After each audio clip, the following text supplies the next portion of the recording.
Seoul can now build missiles able to reach Beijing, raising tensions in Asia-Pacific, report. The United States' removal of restrictions on the range of missiles allows South Korea to develop technology that boosts its own regional military deterrent, which could raise tensions with neighboring countries, as the Eastern Asian country regains full non-nuclear weapons autonomy after years of advocating for it, The Wall Street Journal reported, citing experts.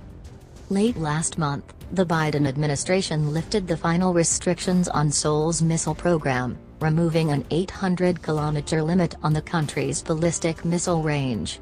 And, according to experts, it is a significant shift in policy, since South Korean missiles can now theoretically fly far enough to hit Beijing, Moscow, and elsewhere.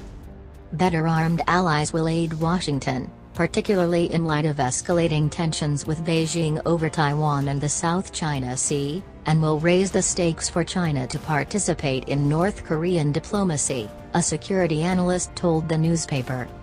The expert noted that the change came as North Korea has been building up its nuclear arsenal, while China's military might has significantly grown in recent years. During Thursday's Senate Armed Services Committee hearing, U.S. Defense Secretary Lloyd Austin said that the continuation of North Korea's nuclear and ballistic missile capabilities development poses an increasing threat to the United States and its allies in the region, thus being a point of grave concern. The words of the Defense Secretary were echoed during Friday's phone conversation between Secretary of State Antony Blinken and his Chinese counterpart, Yang Jiechi. Blinken emphasized the necessity for U.S. and China cooperation in Korean Peninsula denuclearization and reducing tension in the region. The target of the DPRK is not the ROK Army but the U.S., Kim My-uncle stressed, adding that Washington only uses South Korea to achieve its hegemonic goals. In April, the Biden administration announced the results of a months-long review of its North Korea policy, saying that its new approach to Pyongyang calls for calibrated, practical efforts to denuclearize the Korean peninsula through diplomatic efforts.